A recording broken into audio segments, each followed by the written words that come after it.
So thanks for coming to this presentation. We're going to be talking to you today about a new development with Intel called the Moodle Stats Dashboard. So we're going to give you a quick preview of it. We've been working on it since, basically since the original first lockdown happened, and gradually improving it. And we aim to keep developing it as much as possible throughout the coming year. So to give you some idea of what we're going to be talking about today, we're going to be looking at a number of things. So what do we have already in Moodle in terms of stats? How can we improve on this? Because there are a lot of improvements we can make to it. And the project that Tom and I have been working on, which we've now divided into various phases. So we've got the stats bar, stats dashboard, analysis improvement, and then we'll talk about ongoing development and improvement that we plan to make. So what do we have already in Moodle? Moodle is quite good in that it records literally every single thing that anybody does within it. So students, staff, guests, anything that anybody does will be recorded within Moodle. And that's shown by the sheer number of logs that it's recorded since October 2020. So we've got 54 million logs, which is things that people have done within Moodle, whether it's clicking on a module, clicking on a reading list, clicking within a page, submitting an assignment. Everything that you do in Moodle, more or less, is logged. So you can actually view those logs for yourself if you wish. I wouldn't recommend it, as they are as I say, there's a lot of them and they're quite dense. I've got an example there, a screenshot of what the logs actually look like. So as you can see, we've got time and date, who's done the thing, what the person's done, and various other bits of information about exactly what has happened. So you can actually export these as well, which I know a number of people have done to try and get some kind of sense out of them. But obviously that's not for everybody, and we want to be able to show lecturers what's actually happening on their modules without them needing to have a degree in computer science and trawl through all of this data. Something that Moodle does have, which can be quite helpful, is the various course reports, one of which is the activity report, which basically gives you a breakdown of every activity or resource on your Moodle site, and then tells you, as you can see here, how many views it's had and by how many users. You've got related blog entries and last access. So you can see kind of if things are being used and when they're being used and if they've been used recently. So that's quite a useful report. You also have the course participation report, which goes one step further. So you actually choose which particular resource or activity up in the top here that you want to report on. Then you can choose a period you want to look back from, and then you can show student or lecture activity or whatever you want. And then you can define it even further to just show some particular things. And then it will basically give you a listing of all the people enrolled in that role on your Moodle course and whether they viewed this. What you can do then is actually to check these boxes, and you can do various actions. So if you were concerned that only 2 out of your 100 students actually looked at something that was vitally important, you could very easily check all the boxes, send them a quick message just to say you might want to have a look at this. So that's course participation report.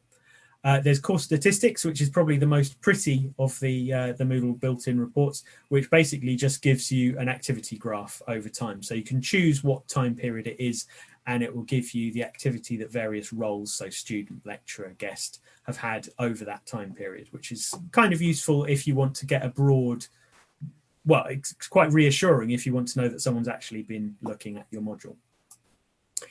And then similarly, we've got user reports, which you can actually look at one particular user and see what they've been doing. So again, we've got the logs, so you can see exactly what they've been doing. This is used quite a lot by eLearn in cases where people are not sure if a student has submitted something on time, that kind of thing. We've got also got an outline report, which does a similar kind of thing to the activity report. So it gives a list of all the activities on the course and whether the student has viewed them. And then we've got the complete report, which does exactly the same as the outline report, except it gives you a bit more detail. So if they've posted on the forum, it will actually give you the forum posts there so that you can see exactly what they've done. And lastly, of course, we've got statistics, which is exactly the same as the course statistics, except it's one user and it's got a line showing exactly what they've done. So those are what we've got in Moodle at the moment. As you could see, they're fairly text heavy. And they're also quite difficult to find. There's 2 different places you can find them, or probably actually more than 2 places you can find them. The first is on the course, where you have to go to the settings cog, and then you go through a menu, and then you go to another menu, which is reports, and then it's got all the reports there. And you can also get to them through the individual user, which is even more difficult to get to. So you go to participants, and then you choose a participant, go to their profile screen, and then it's got the reports on there. So I think one thing we could definitely do was making the stats more obvious and easy to find, because they are currently quite difficult. And I think that stops quite a lot of people from actually bothering to have a look at them. As you saw in the screenshots, they're also quite separate, and each one deals with a separate thing, and there's no link between them. So if we can bring all the reports into a single place, we can add cohesion and allow you to compare the different reports against each other, so it gives you a better idea of exactly what is happening. One main thing that we've been wanting to do is to be able to tell stories about how students and how staff engage with Moodle. So we can, if we combine all of the data we have about them, we can say, oh, well, this student was particularly busy at this time of year, and then they kind of slackened off for whatever reason, and then they've been really busy again. And you can kind of find out exactly what they have been doing, and hopefully why they've been doing it. Similarly with modules and cohorts. So you could see, broadly speaking, what all of the students on the module have been doing, and kind of look at the trends of what activities they've been accessing.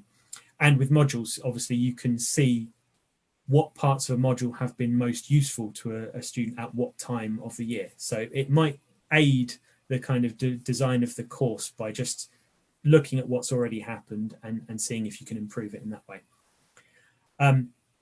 Similarly, yeah, sharing insights and highlighting areas for improvement, same kind of thing. If there's a way we can, with data, tell you exactly what students have done, maybe we can look for a better way to do that. And improving practice and engagement through data is obviously the main aim of all of this. We need to try and improve the practice, because there's a lot of good areas of very good practice across the university, but there are also areas that obviously need improvement in terms of online learning. And this would be a good way to kind of gauge how areas are managing and suggest possible improvements. So on to the actual project. I'm going to hand over to Tom. Hello, I'm Tom. So to start with, we looked at how to bring all of those myriad reports out into kind of the consciousness of staff and make them easy to find. So we kind of came up with what we called at the time a stats panel, which was the initial kind of idea behind this, which would sit at the top of the module, and you would click a button and it would drop down a nice panel of graphs and other statistics. We very quickly realized that there was actually too much valuable information within Moodle to fit into a small panel at the top of the module. It would get in the way, it would be awkward to use. So our idea morphed essentially in development into this stats bar, which kind of provided a summary of some of the kind of key points, some of the quick stuff that staff might want to see. So well, the first point is visible only to staff, so students don't see this. But we've got 3 statistics that appear. This is if you're using the course template that we introduced last year. But the first item is number of students online, which is not there, but the number of students online essentially shows you students logged into Moodle who are enrolled on the course. So they're not necessarily on the module itself, but they are active in Moodle at that point in time. So it gives you an idea of how many of your students are engaging with Moodle generally. You've got the number of students that are active in the last week, and that essentially boils down to whether they've gone in and accessed a resource in the module in the last week. So they then show at the top number of students who've completed the modules, and this is to do with course completion and checking, or as it says there, automatically checked by Moodle whether they've completed an activity in the last week, and the link to the wider stats dashboard. Sorry, that last bit was all activities, so it shows you how many students have completed all activities that you've set for your students in that last week. If we can click forward, I think the next page. Yeah. So as we kind of morphed from the stats panel to the stats bar, we kind of narrowed the focus down somewhat. So we wanted to make sure that it was easy to see basic engagement, and to make sure that there were people, that the academics, you were looking at your modules as something that was being consumed by real people, rather than that there was kind of, you were just pushing stuff out and you weren't getting a lot back. So this was kind of a way to bring kind of a live update feel to a module page. So it would sit at the top and you'd be able to see that there were this number of students online and they were looking at your stuff last week. That screenshot is from my demo unit, which is why there's 0 for everything. It is not a typical typical stat from a normal module. It makes the stats more prominent, and it also, importantly, as we evolved through the process, gave us a link to get to the kind of deep dive stats, which are the kind of the bread and butter of this project. So the stats bar is a bit of a taster, and hopefully might push members of staff that may not have known that these exist, and who blames them, because they're quite buried in Moodle, as we've seen before. But the main kind of drive for this was to provide quick access to those kind of headline stats, and then make it available, make it obvious how to get to the further stats, which the link on the right hand side shows. I think next page, please. So, shall I talk about the stats dashboard? Yeah, you do the next bit. Yeah. Okay, so once we'd got that the stats bar, we realized that actually it would be best if we could kind of flesh out some of the statistics. We wanted initially to put lots and lots of statistics on the module homepage itself, but that would lead to it being absolutely massive and being probably in the way most of the time when lecturers actually just wanted to look at their material. So we decided to build a stats dashboard. This is the first version of the stats dashboard, and the main focus of making it was to make it easier to see engagement at a deeper level by presenting existing Moodle data in an easily digestible way. And the other part was to give some idea if individuals themselves might actually be struggling by comparing activity. So whereas with the stats bar you can kind of look at the broad populace of students, with the stats dashboard itself you can actually look at individual students and compare them to other students. So it's a good way of seeing whether there's any problems with various students.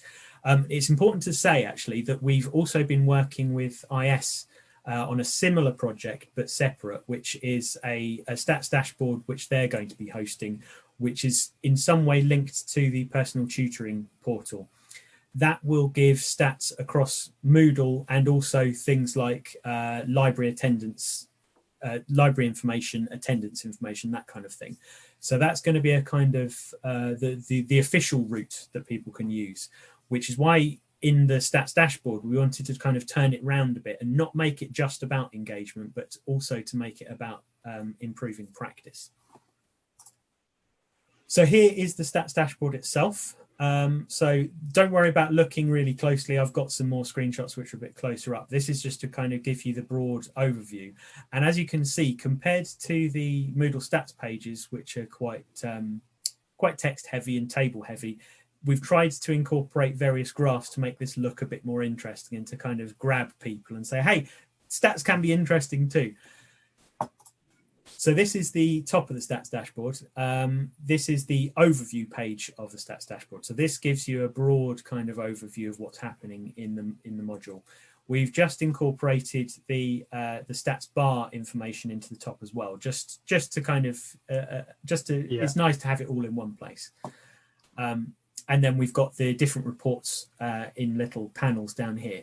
So the first one is most popular resources. And you can actually choose a reporting range. So you can choose any way between the last 7 days all the way up to since the module began, which we've got in this case. I should point out actually that we are using test data on this, which is why at the end of November onwards, there is no data at all, because that's when I took a copy of this course. This is a real course in progress, but it stopped at the end of November because that's when I took the backup. So Don't worry about there being no data from November onwards. That's perfectly normal and expected. So like I say, this, carry on, Tom. Yeah, I was just going to say, I'll just jump in here before we go on and just say that we've done a lot of work in trying to make this data easily digestible as well, because one of the things with the Moodle data is that it's all it's quite dry, as Rich said, but it's kind of very tabular. So we've used various things to kind of try and bring out the main points and bring out the kind of the data in a more easily accessible way. And I'll do a bit more on that later on when we see the student engagement tab. But you can now carry on. Cool. So so the first report we've got here is most popular resources. So it just gives you a breakdown of what are the 10 most popular resources on your module in the last 7 days, 14 days, whatever you choose. And it will give you the number of views and also the number of users. So that's quite handy in that if you see that something has had lots of views but only a few users, then it starts to make you think, is this maybe a little bit difficult because people seem to be coming back to it again and again and again. Similarly, if you have lots of views and lots of users, if they're more or less equal, then maybe it's quite a simple thing that they're viewing. If it only takes one view to get it, then maybe you could flesh it out a bit more, perhaps. So that's the kind of insight that we're looking to make. Obviously, it's quite difficult to make insights like that just given data, and we don't want to offend anyone by giving them these kind of generic insights, but it also can be quite useful if taken in the way that we intend it. So next to that, we've got the student activity, which is similar to the Moodle one in actual fact. So we can just see a graph of how active students have been. So if you see that at some point there's been a massive lull, then maybe you haven't been putting enough material, or maybe they're well ahead, or maybe there's been another pandemic and they've all lost their internet connections. I don't know. But yeah, that's again, it just kind of makes it look a bit nicer than if it's just lots of tabular data. And this is the bottom section of that overview page. So as you can see, we've got a hot sections graph, which is probably the most recent one that we've added, which basically just gives you an idea of which of your course sections or course weeks on your Moodle module are currently the most popular or have been the most popular in the specific time period. Again, this is quite a useful one for making some insights about, because we can also see what the current section that they should be looking at is.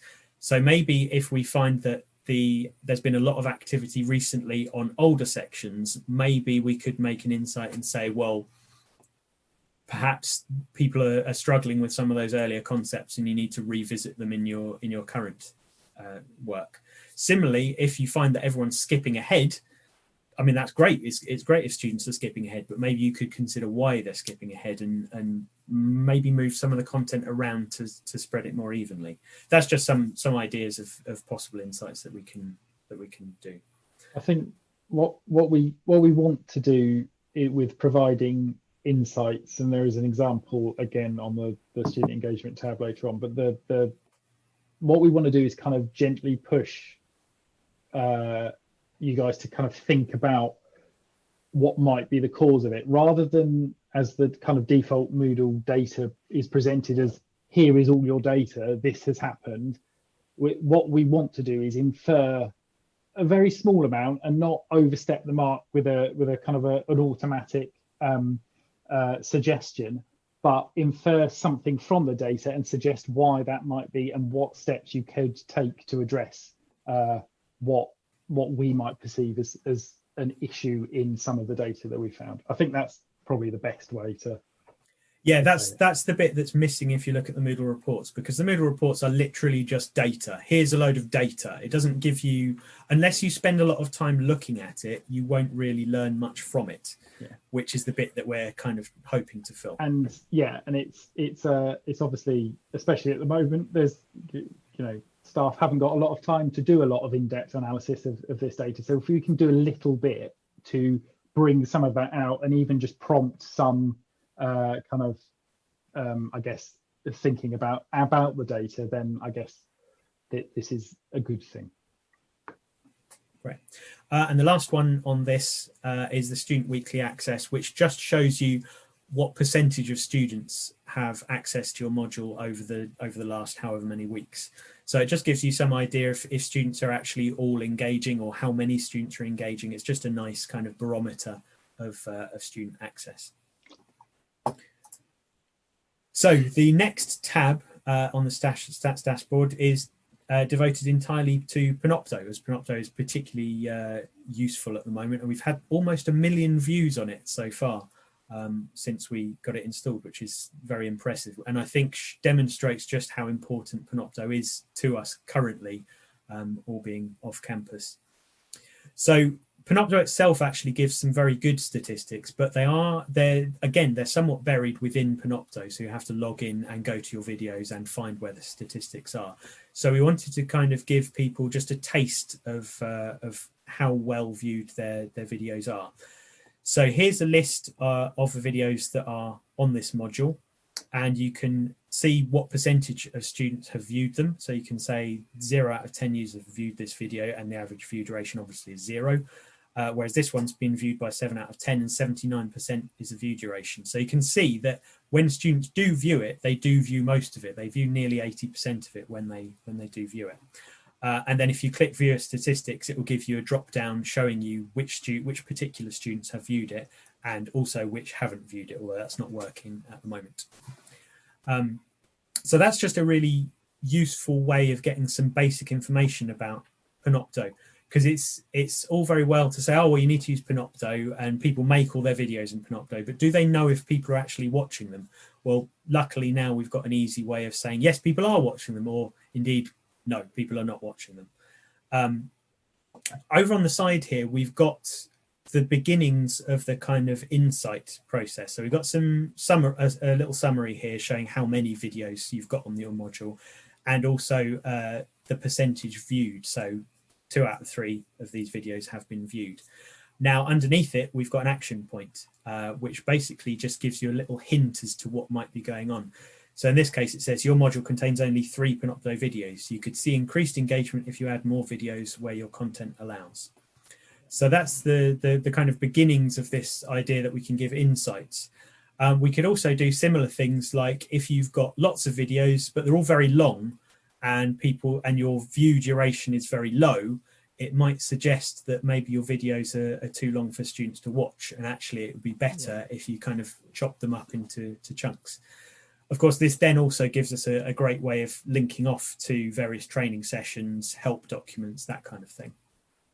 Did you want to say something, Tom? I was firstly going to say Johnny's made that exact point that you've just made in the chat, and we could potentially link to specific videos per thing that happens. So we've got if you've got a module that has been identified as having too long videos, we can have specific training videos about cutting down videos or ways to cut down videos. So we can get quite specific with it if we wanted to.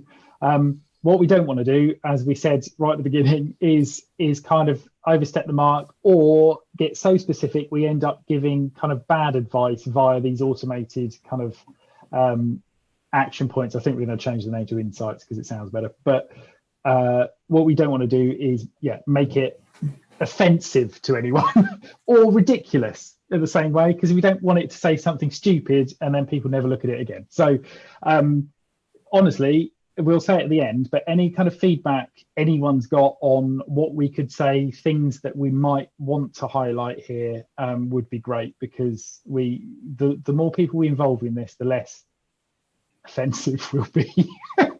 But yeah, you know what I mean. It's a fine line to balance between giving kind of useful advice and giving too much and putting people off. So we kind of want to follow that line. And also, of course, we don't actually know what advice to give until we have data, basically. So we need to wait to actually get data in order to tell people, in order us to think about it and think, well, why would that be the case? Why are these statistics like that? And then we can start really providing the insight. Because as you can see at the moment, we've only got test data, which is very limited.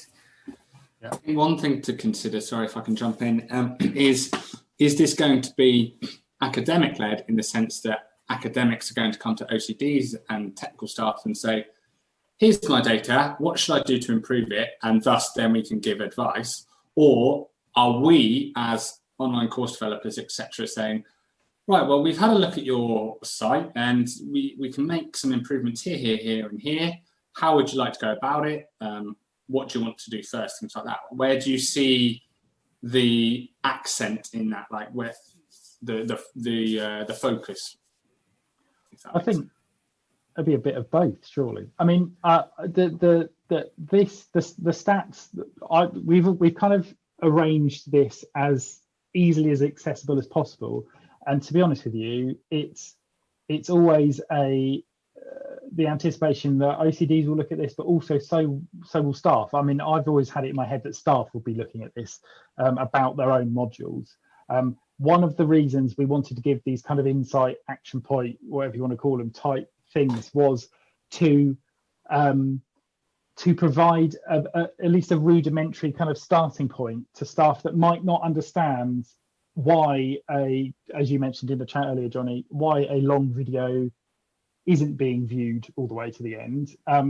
It might be something that seems very obvious to people that are working around it, have done for years, but it might be something that is something as simple as that kind of needs to be just sort of highlighted and say, actually, well, your students aren't looking all the way to the end of these videos. Maybe cut them up, maybe cut it into two, maybe cut it. But that kind of advice, I don't think necessarily needs to come from an OCD. And I would say that if that was kind of written down here as a starting point, I'm not saying this would replace any advice given by humans, but it might be a starting point to say these are things you can start trying and then see how well that affects your ratings. Because what it can do is then you'll get back to the stats and you can, I don't know, have a look the following week if you split up a long video and see if your statistics are any better. That's it. I think it very much is the start of a conversation, these insight points, and they'll allow, and the great thing is that we can put help and support and guidance and all that kind of stuff in with it, so that people can either contact their OCDs to find out more, or they can read the stuff on the tell pages, and either get self-help, or they can ask one of you guys to. I think it looks really good. I'm really impressed, and I think it's a like you say, a great starting point or a foundation in which we can have deeper conversations with academics and things like that. I think what we need to think about is how we now market this amongst everything else that they've got to do. Assessments and marking and things like that. How do we say, there's this extra thing, if you want to kind of improve your modules, please go and have a look at this. I think that's getting the lecturers in here could be a tricky process. I think there's also a certain amount of appetite for lecturers to find out how their modules are actually working as well. I mean, anyone who teaches obviously wants to know that their students are actually engaging with the material. And whilst you may have Zooms with them and you may have forum conversations with them, do you really know that they're looking at all of the things that they should and whether they're actually viewing the videos? And I think because we've made it as easy as possible to get into it, I think people will appreciate that and hopefully use it. But then, of course, we'll have to do some stats on the stats dashboard itself at some point, so we can see if people are actually viewing it. I think the way I see it is that this is kind of it's not a replacement, but it's kind of a instead of if a member of staff was stood at the front of a room, which they can't do at the moment, and they could see where the people are engaging, they could see all of these kind of little signs and little kind of the teaching like nuances and things like that. This kind of helps that in the sense that you can see kind of obviously whether one person is never looking at a video. It's more black and white than in presence, like a in-person thing. But I think it would help with a lot of the other things that academics have got to do at the moment. I don't see it as another thing they have to do. I see it as something that kind of help them achieve all the other things they have to do at the moment. I think that's how we right. That's fair enough. Right, should we continue with because we're on to the probably the most interesting part of it, which is the student engagement tab, which is the one that I've most recently been working on. So as you can see here, we've got a list basically of all the students on the module down the side and how much activity they've done. So it's how many activities they've actually accessed, so how many individual resource and activities, and the total activity views. So you can see generally it follows this curve whereby, you know, if they've accessed lots of activities, then they've viewed lots of things at the same time. You can also view individual students just by clicking their name here, or you can actually click on the bar itself to take a deeper dive into what they've been doing. Rich, can I just ask a quick question on that? Just that graph's great, but it doesn't seem like there's a key. Like, so does it mean with that red section, they've potentially only accessed a third of the activities? I'm just it's a comparative rather than out of a total. So it's basically how active they've been rather than how much they've completed. So rather than completion, this one looks at activity. So if we go to the deeper dive, then we can actually see that fleshed out.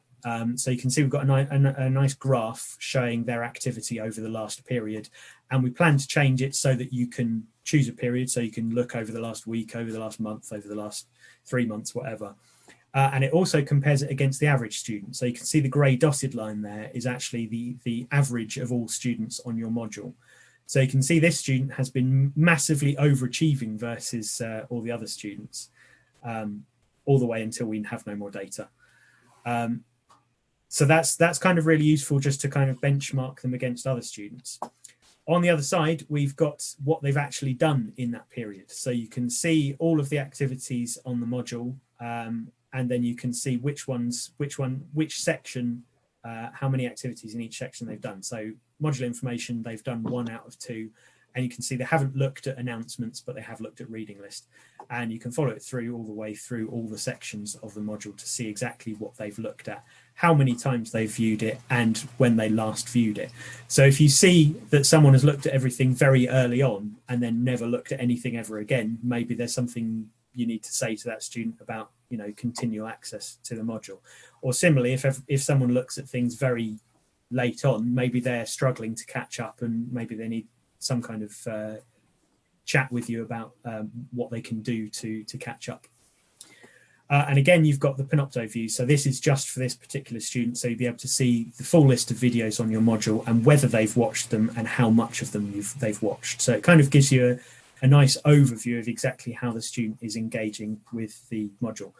These are just the first few charts that we've actually put together. We plan to add lots more charts, as with all the other tabs. Although, of course, we have to be careful not to burden people with far too many graphs, because then people will just look at it and go, that's a lot. I think this is definitely going to be useful in cases where students are at risk of exclusion because of the lack of student engagement. I do sometimes get requests from lecturers to look at the logs and see what they've done on certain modules. So this would give a much more better, well-rounded view than those logs. Absolutely, and if you combine it with the first graph, which shows, you know, how each student versus each other are doing in their activity, then you can very easily identify them and see exactly what they have done on the next page. So the last tab, which is one that I added literally the other day, so it's got very little on it, as it says resources reporting coming soon. I've added one initial resource report just to kind of give some idea of what we can do. So this basically just lists all the different activities you've got on your module and how many you've got of them, and it will have the number of views.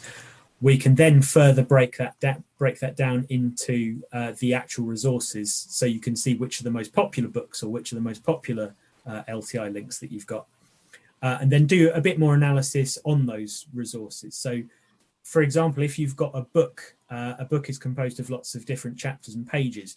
Maybe you could look at an individual book and see which pages of that book and which chapters of that book are the most popular. And also, if students have to keep coming back to a particular bit, so you can see there's lots of views by only a few number of students on a particular page, you can say, well, maybe this requires a bit more discussion and a bit more explaining, perhaps. So that, again, that's another place where we can provide insights and content suggestions. So we can say, you've got lots of books. but people only read the first 3 pages, which is actually something that somebody else in a presentation I went to observed, was that they had lots of books, but all of the books had about 6 or 7 pages, and students would start great. They'd read the first page. All of them would read the first page. Most of them read the second page, but by the 3rd and the 4th pages, they were having students dropping off, and a reducing number of students were actually viewing the pages. So it seemed like perhaps books should be a little bit shorter, because then hopefully people will see it as a discrete, unit of content they can view, and they'll view the whole thing rather than just reading the first bit of it and then saying, I'm done for now. I think most people have trouble concentrating on a screen for a very long period of time. So if you have books which are overlong and require people to be looking at them for hours, they'll probably look at the first bit of it and then kind of forget about it and maybe never go back to it. So that's one of the interesting insights that we could possibly pull out. Say, your books are very long, they've got a lot of pages, and people don't necessarily read the last page. What I will just add on that, going back to, I think, what you mentioned, Johnny, earlier, this will provide developers with kind of a more evidence-based approach to say, actually, that is too long. I know for years we've been wanting essentially a piece of evidence to say this is too long, this is too short, this is why this happens. Well, this hopefully as a whole will provide kind of a backbone to say, actually, well, this bit's too long, and you can see that because it has only been viewed by X number of students. So I think this kind of works well both ways, and this is all stats which are there anyway. It's just us bringing them out and kind of putting them together in a way that we can kind of understand, or everyone can understand, really. I mean, this is it's not new statistics, it's just bringing everything out and displaying it in a more insightful way. So to bring it all into phase 3, which is basically an ongoing phase, and we plan to develop this basically all the time and bring out new versions as and when possible. It's basically insights and analysis. So we want to try and show lecturers exactly how their modules work online. So we can say, students really appreciate the books on your module, but they're not so keen on the videos. So maybe more books is better, or maybe your videos aren't very good. But it's all about how the modules work, because as I said earlier, the kind of engagement is for this kind of a secondary aspect, because there will be a system that provides that kind of hard data on this student needs to be excluded because they haven't done this. We want to kind of take a softer, more pedagogic angle on it, and try and improve people's pedagogy through analysis of content and suggestions for improvement, which is what we've said all the way through, and providing those insights into student activity and kind of trends to help improve engagement. So if we can identify trends and specifically say them to the lecturers, look, this is what's happening, then maybe they can do something to kind of either change that or encourage it if it's a good trend.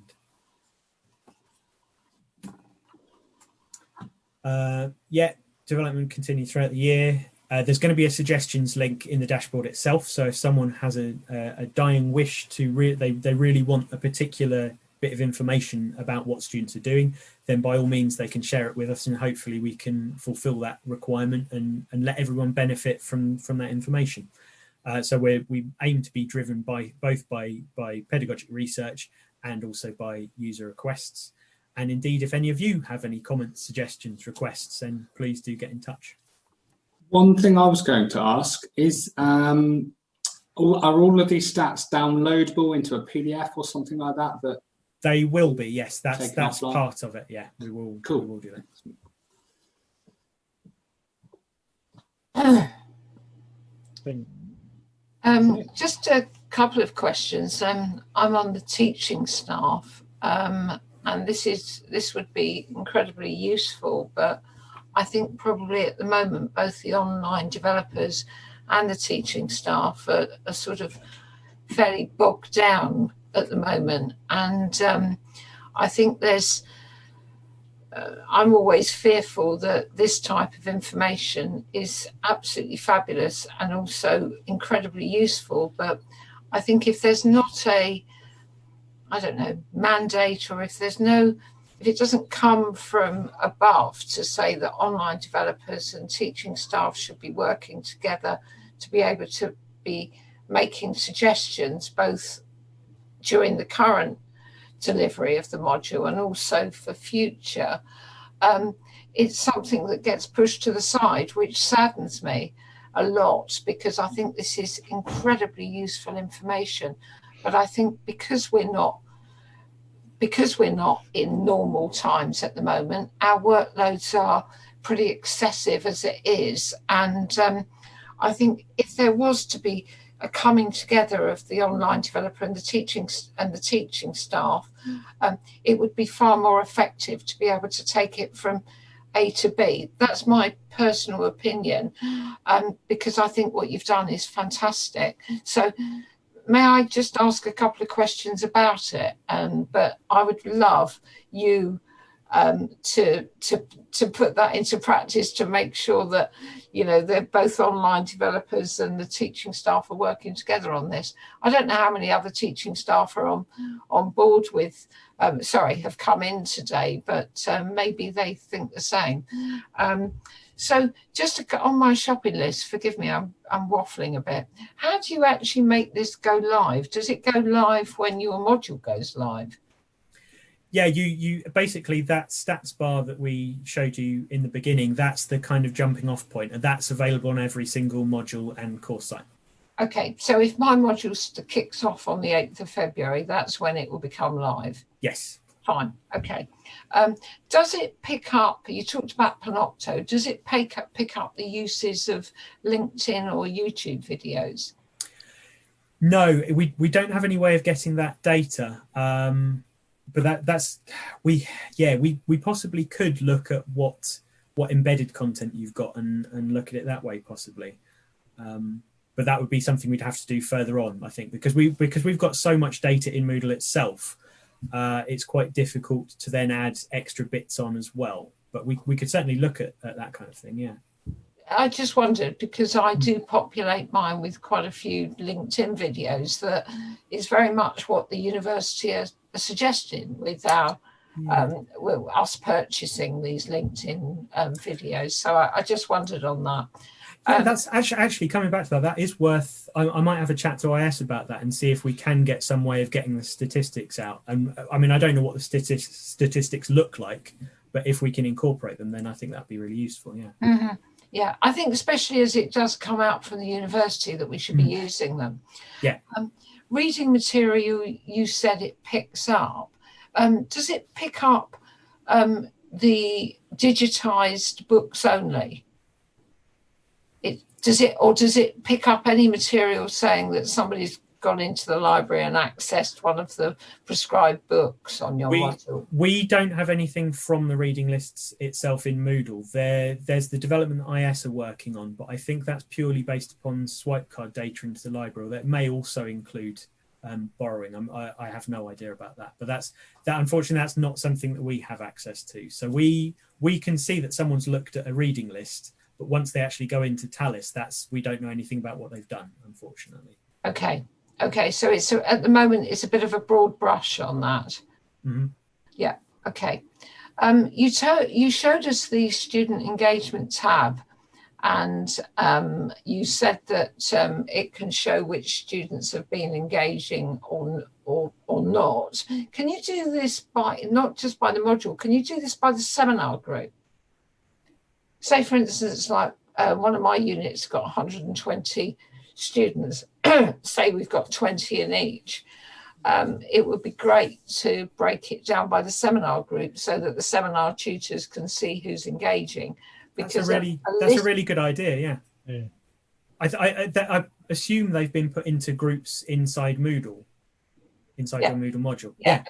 Oh yeah, we could very easily pull that data through. Yeah, and add it as an extra selection up at the top here. So you could not just view a particular student; you could actually view a cohort of. Yeah, that's a really good idea. We'll try and do that. I just think it would be useful for the people who deliver more than anything, because they don't want to trawl through every student. Yeah, I think we've mainly designed this for fairly small units, not realizing that, of course, there are some modules that will have, 300, 400 students on, and actually you do need to break it down into those groups rather than just have it as everyone. So that's a great suggestion. Thank you. Okay. What about the information itself? Is it just in time, or does it take a while for this information to be accessed? So when your module goes live at the end of week 1, can you see what they've accessed straight away, or does it take time for some of this to sort of filter through? It actually varies depending on which graph you're looking at. So if there's no data for a graph, it will basically just say there is currently no data for this graph. But as much as possible, we either try to do it with live data, which has actually just happened seconds ago, or the daily data, because we have a stats job that runs every night essentially and grabs all of the logs from the previous day and makes statistics out of them. So wherever possible, we use the smallest amount of time possible. So either just in time or the previous day. Some of it has to be done weekly because of the nature of the graph itself. But yeah, you would see something at the end of the first day. Thank you. And just lastly, can you actually apply this new dashboard to a unit or a module that you ran last year? Yes, it will basically be on every single module that's in Moodle. So if you've got an old module, then it will show you all the old data as well. Obviously, you'll have a problem whereby nothing will have happened for the last year or so.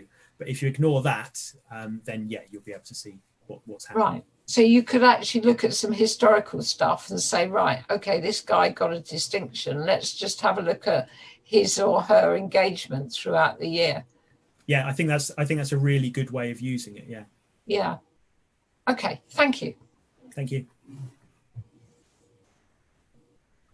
Any more questions or thoughts? Just funny enough, I was running late. I was literally talking to someone doing assessment, and I basically needed to do this exercise pretty much with them because they've got a unit. They think a lot of people are struggling with it, and they're going to hand in extenuating circumstances. So there seems like a big divide between people that have sort of engaged and doing stuff, people that didn't get it. But that's really interesting because I'm literally looking at the stats, and the teacher running it is sort of the opinion that we'll find out for sure, but only when the assessment comes in. So once it's graded, then we'll be able to quite clearly map, was it all right? Was it totally fine? Or was it, a nightmare or polarized, or is it across? Well, yeah, you can't sort of, it's really interesting to see with that lens, literally, because I've got some of the data up. I'm sort of looking at their stats now, and I must say I don't know, it's not easy to see. There's some stuff which is on the logs, which has got loads of hits, and some doesn't. But how do you map? I'll tell you something that would be useful to map. I don't know how you do this at all, but there's 2 suggestions that I think are impossible. But if you could map almost a filter of people that have clicked on the assessment on an assignment, that would be helpful, because people that are, for whatever reason, not interested in looking at the assessment at a certain point in time probably have dropped out. So that would actually be quite useful to almost exclude people that have willingly dropped out or have non-willingly dropped out. That would help if that's possible. And you'd also, I'm trying to think, there's another like cross triangle thing. The only other thing is to say the graph, actually, I think the page you're looking at, unless it's zoomed, I think I can read it, UP. On that, it could do with some indication of the number of things. Because if you have a street, not many people would have that much, but if you've got a very, very streamlined uniform unit, so there's 3 things to do each week, basically, you can't see that from here, like how many things. That's the activities that have been accessed. So that's the actual resources. So if you've got 3 pages on your module, then you'll have 3 activities accessed if someone's accessed everything. And then the green bar is the total number of views. So if they've looked at those 3 pages 100 times, you'll have a bar which has 3, and then a bar which is 100.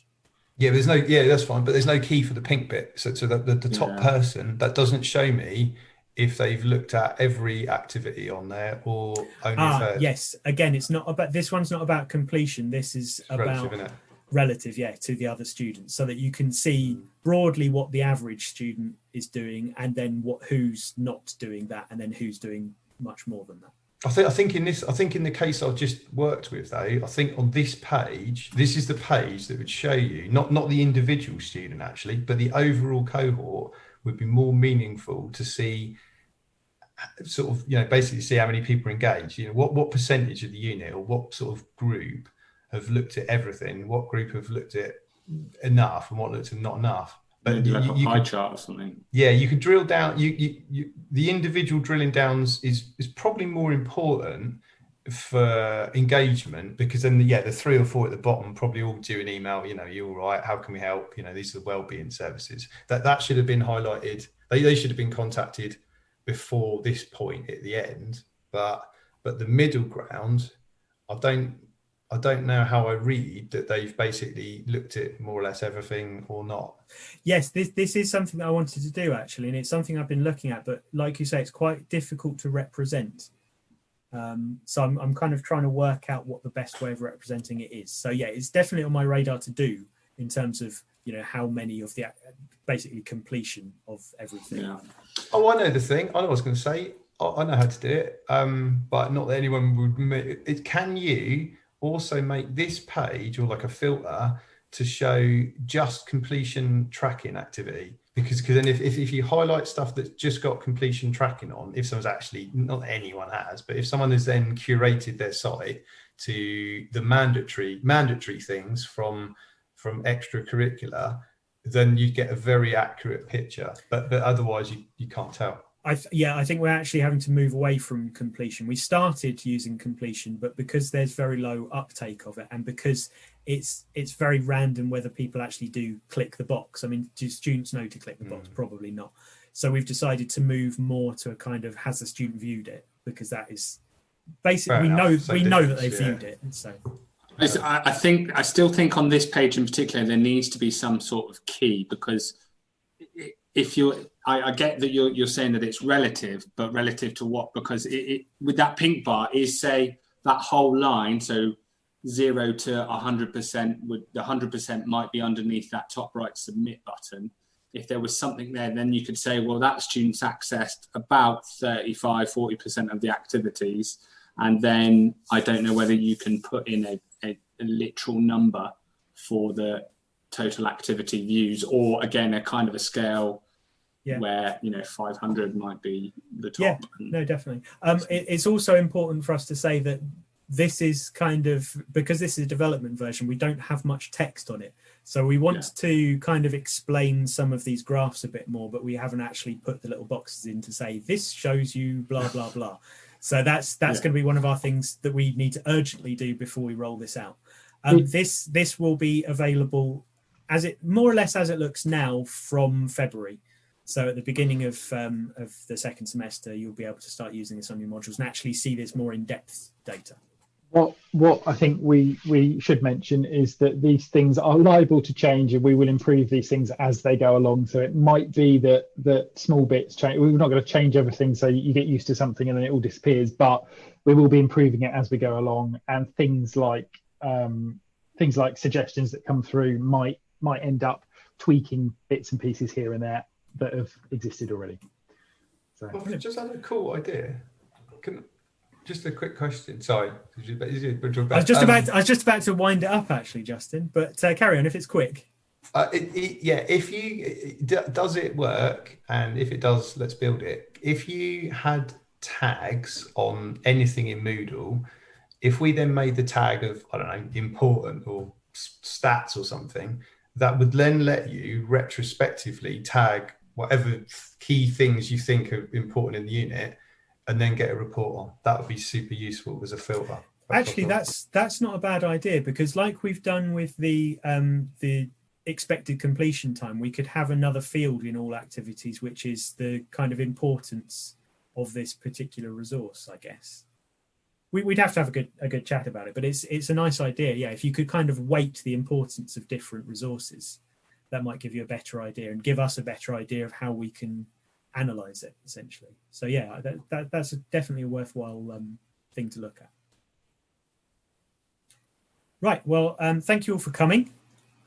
Enjoy your virtual lunch, and if, like I say, if you need to contact us or want to any suggestions or ideas or questions, the email addresses are at the bottom there, so just give us an email.